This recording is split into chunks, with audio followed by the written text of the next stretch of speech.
Muli Bwanji from BA. This is a Rorschach Malawi update from the 3rd of February 2026. A quick summary of what's going down in Malawi. The Ministry of Health said Malawi has an outbreak of polio, describing the health scare as the second wave that the country has experienced since 2022. A statement they released on Monday the 2nd said they detected polio in Blantyre city in the southern region from a laboratory-tested sample that they got from a public toilet in the city. Polio is a highly infectious viral disease. It can cause physical disabilities. It spreads through contaminated water and food or direct contact with an infected person, so the ministry asked people to avoid crowded spaces. 3 former government officials were arrested for financial crimes amounting to 200 billion kwacha, which is $115 million in what the media is calling the East Bridge scandal.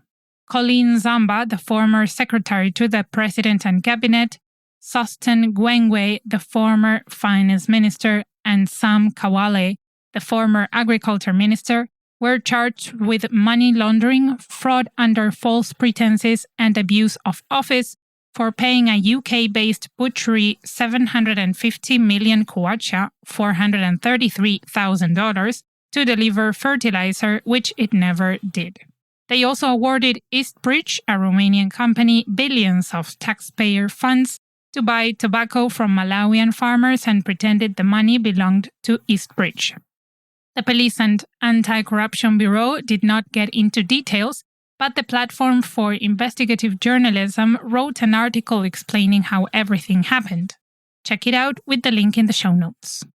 Business came to a standstill on Thursday the 29th after several shop owners rallied against the Malawi Revenue Authority's new tax invoicing system. Local news reported that over 400 members of the Limbe Local Shop Owners Association marched to the authority's offices in Blantyre, demanding that the authority exempt them from the tax. They are afraid it will run their businesses to the ground once it is applied. Malawi's old capital, Zomba, in the southern region, had its own demonstrations on Friday the 30th, while people in Mzuzu in the northern region protested on Monday the 2nd. A few weeks ago, the Malawi Revenue Authority said it would introduce the electronic tax invoicing system to replace the electronic fiscal devices. This new system would account for all taxes applicable to businesses, including those introduced by the government last month, such as the income tax. The old fiscal devices only accounted for the value-added tax, while the new one demands that business operators also get taxed on their goods and operating capital, which could harm their growth. At first, the authority wanted to implement the new system from Sunday the 1st of February to the 30th of April, but after the shop owners' demonstrations, they shifted the implementation date to the 1st of May, with hopes to have convinced the traders by then. The current government said it has to reintroduce the fuel levy, which was scrapped by the previous administration because it is not raising enough money to maintain the country's roads, and fuel levies are used for roadworks. The Ministry of Transport and Public Works admitted that the levy will probably make fuel prices go up just weeks after a fuel hike. The ministry said they have also introduced additional taxes to help construct roads, which they say were neglected by the previous government. President Peter Mutharika changed the cabinet once again. This is the 3rd time since he began his presidency last September. On Friday the 30th, he shifted the heads of 3 ministries, namely that of Trade, Culture, and Natural Resources. The only appointment that made sense was that of Simon Itaye, who will lead the trade industry since the previous minister, George Partridge, was appointed as the Reserve Bank governor. The other appointments had people wondering why Mutharika keeps switching his ministers. Some media houses insinuated he might not be confident with his choices. The Nation newspaper's Emmanuel Luciano wrote about it in his article titled Reshuffles and Gomo's Town Hall Meetings. Check it out with the link in the show notes. Civil servants might get switched around too, as a new policy that the government is considering would require civil servants working in district councils to work in their districts of origin. Ben Piri, the Minister of Local Government, believes that posting employees in new districts makes their work ethic poor, since some of them travel long distances to get to work. When he visited Nsanje district in the southern region, he found that some civil servants were not at work at 9 a.m., even though their shift started at 7:30 a.m. He thinks tardiness is delaying district's development. However, some users on Facebook disagreed with the minister, some arguing that MPs should implement the policy on themselves first. Some journalists from the state-owned Malawi Broadcasting Corporation TV were suspended for not covering a presidential activity well. The station's director of news and current affairs was affected.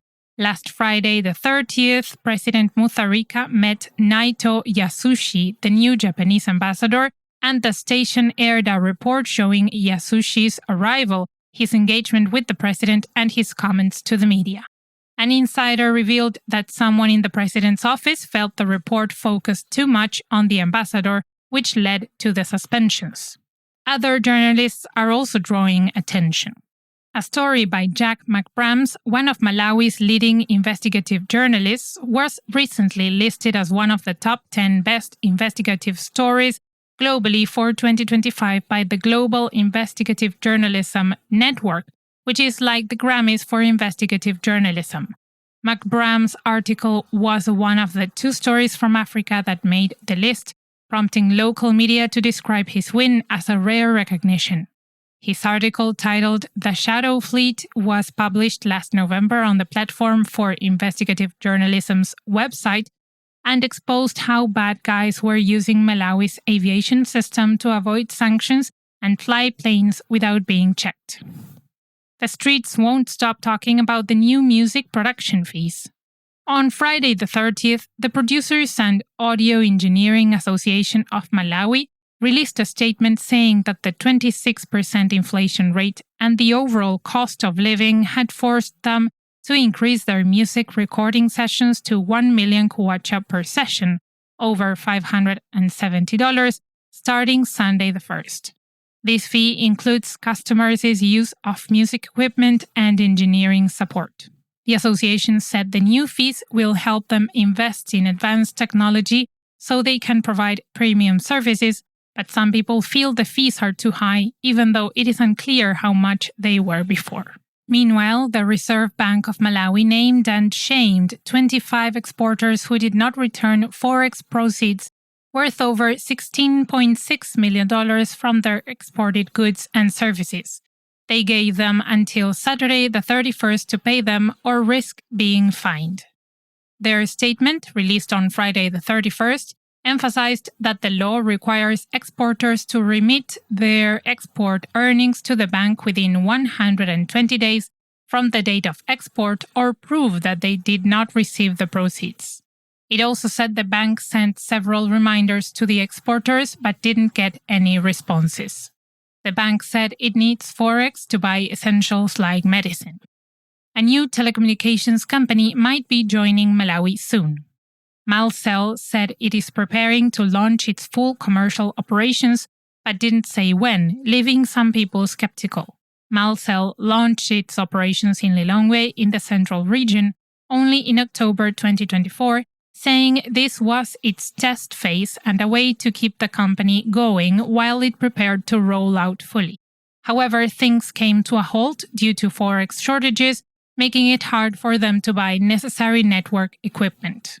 Now, they said an investor pumped $220 million into their business, helping them launch soon with both mobile network and digital payment services. And that's it for this week. Thank you for joining us. But wait, we have an important thing to tell you. We've decided to bring the Rorschach Malawi update to an end. We've loved doing it, and it has been going since 2021. Originally, we'd sort of hoped that the listeners could connect and a small community might form, but one way or another, we didn't know how to do that, and it hasn't really happened. And putting them out every week is lots of work and not cheap, So we are just going to stop and focus on the other community building things Rorschach is doing. You can check out our projects on our website. Thank you for listening all these years. We'd love to hear from you. So if you got any questions or ideas, send us an email at info@rorschach.com. See you next week.